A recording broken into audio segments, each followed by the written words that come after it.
Dando continuidade à nossa revisão, vamos para o módulo 13.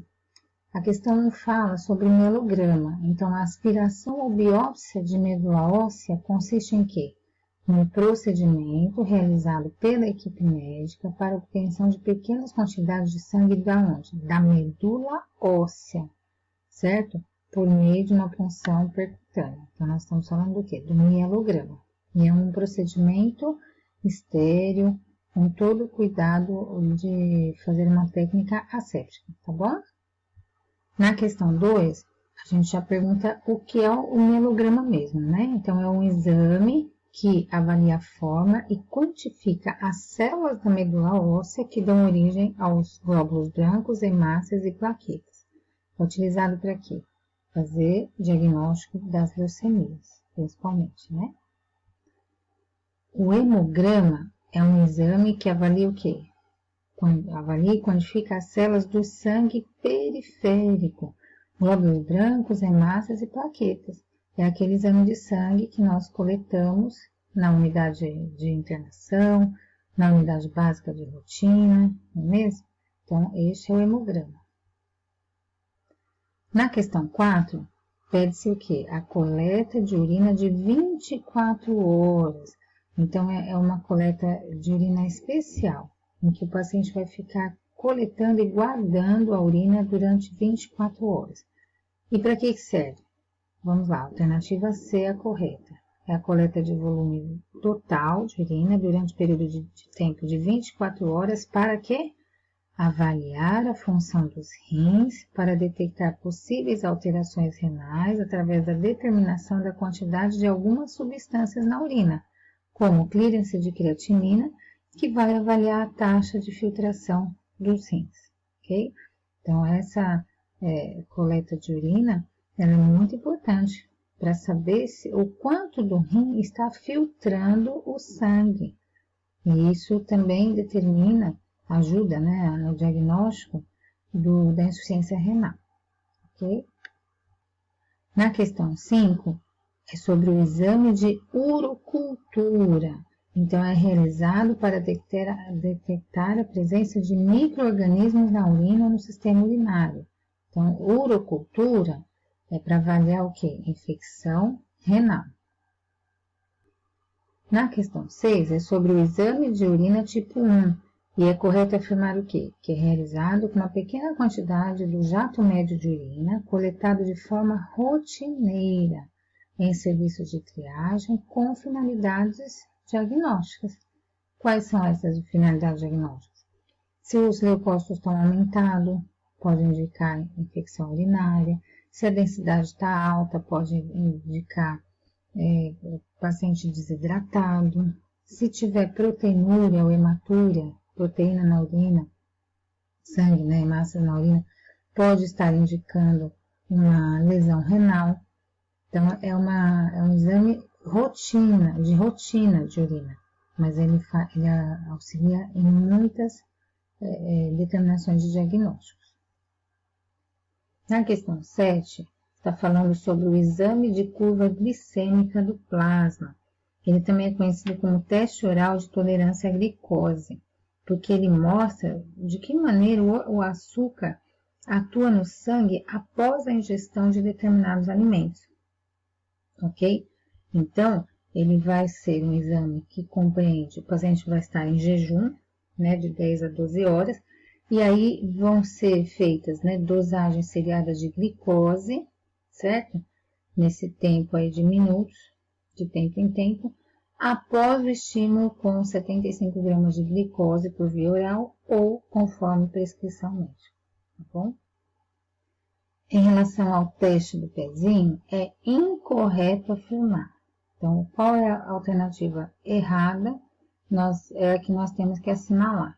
Então, é errado, né, coletar o material para exame na parte central do calcânio, porque corre-se o risco de infectar, né, o ossinho do bebê. Então, nós temos aí um risco de osteomielite. As alternativas posteriores são as corretas. É certo, né, que o exame detecta níveis alterados de proteína, creatinina e ureia. O exame deve ser colhido 48 horas após a ingestão do leite materno. São doenças detectadas o hipotireoidismo e a fenilcetonúria, e é necessário realizar a antisepsia do local da coleta do material com álcool 70 e aguardar um pouquinho, né, para que ele se evapore e aí sim faz o exame. Na questão 9, nós temos que a urina é o produto final da filtração renal de coloração clara, translúcida, com odor sugênese, odor característico, né? Para observar a presença de bactérias na urina, é coletada uma amostra para o exame. Na mulher, existem alguns cuidados de enfermagem que nós devemos orientar aos pacientes na coleta de urocultura. São muitos, menos alternativa D, coletar exames mesmo com leucorreia. Ok? Primeiro tem que tratar essa leucorreia e depois fazer a coleta da urocultura, né? Que deve ser feita higiene íntima, coletar em jato médio e preferencialmente na primeira urina do dia. Na questão 10, fala-se sobre a urina, a composição da urina, que é de água, sódio, potássio, cloro, bicarbonato e produtos de degradação final do metabolismo em geral do organismo. E os mais importantes são estes listados a seguir, menos o quê? A glicose. Então, não é para ter glicose na urina, certo?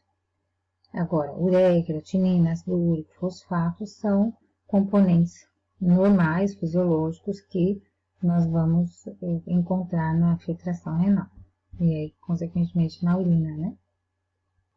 Agora nós vamos para o questionário final de semiologia, que eu deixei para vocês como revisão final, né? No segundo bimestre.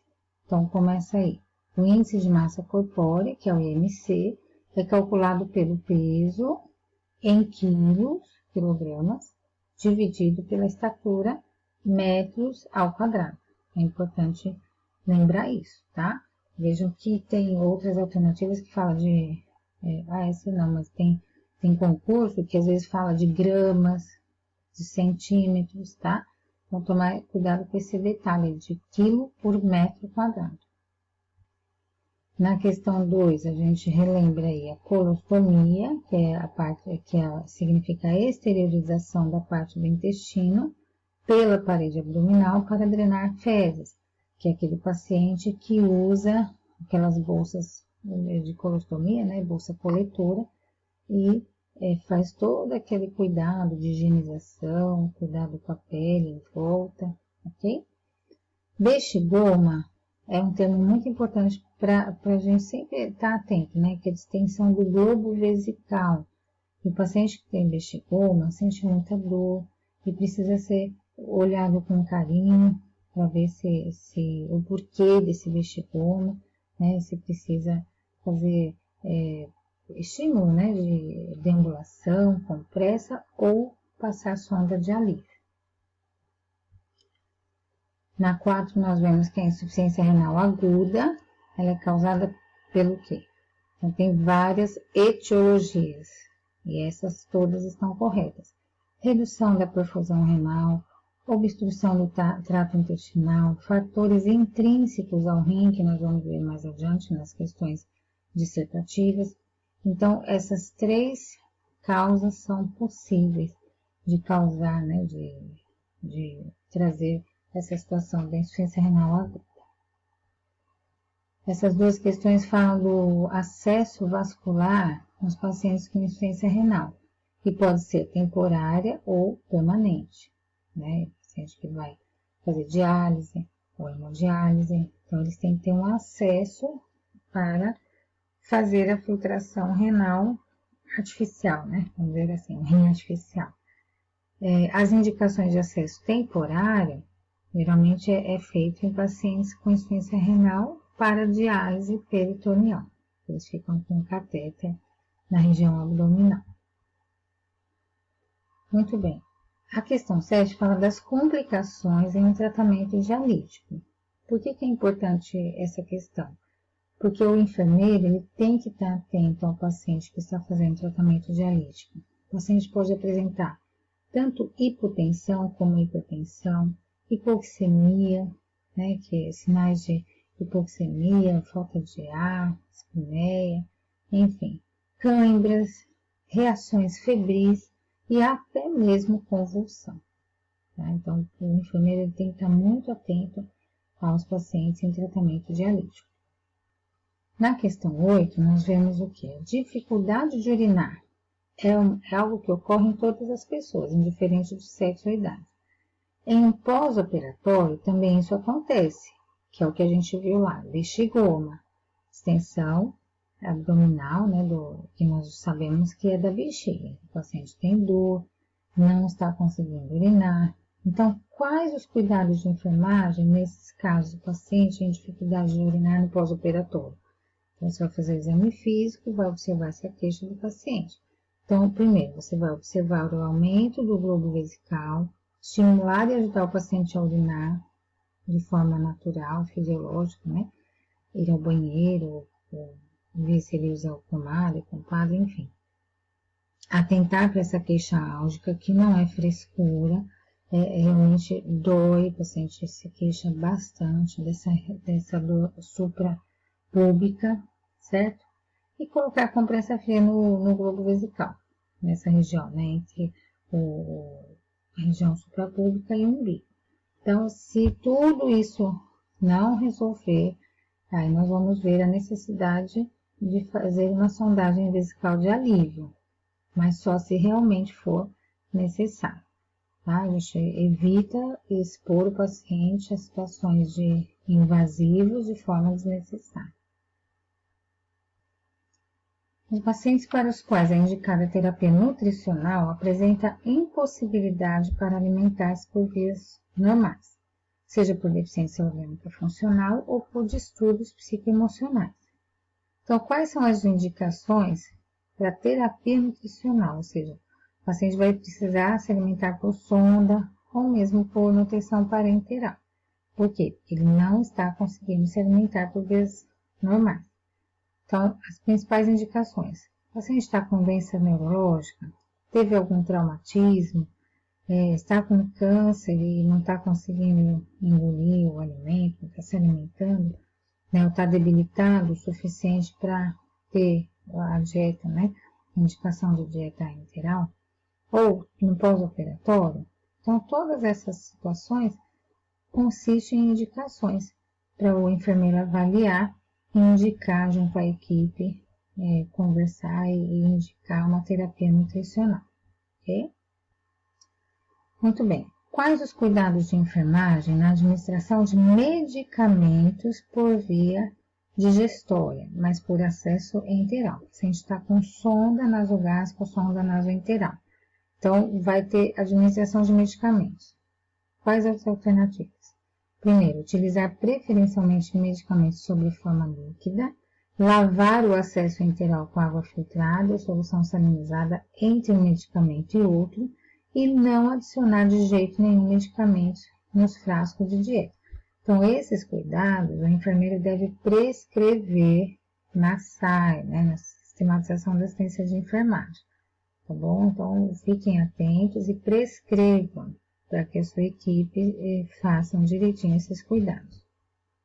Questão 11. São cuidados de enfermagem com a infusão de terapia nutricional por meio de bomba de infusão. Então, já estamos falando do quê? Da nutrição parenteral, via sanguínea. Então, verifica a taxa de infusão, certifica que as condições de acesso intravenoso estejam ok, estejam prévias, né, antes de iniciar a infusão. Verificar a higienização do equipamento.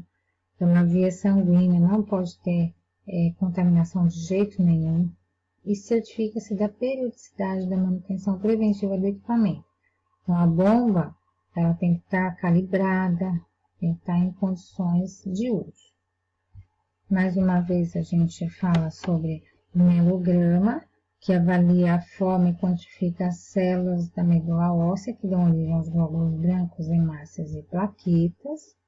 E aqui ressaltamos que o hemograma é aquele exame de rotina que avalia e quantifica as células do sangue, periférico ou mesmo central, ok? Glóbulos brancos, hemácias e plaquetas.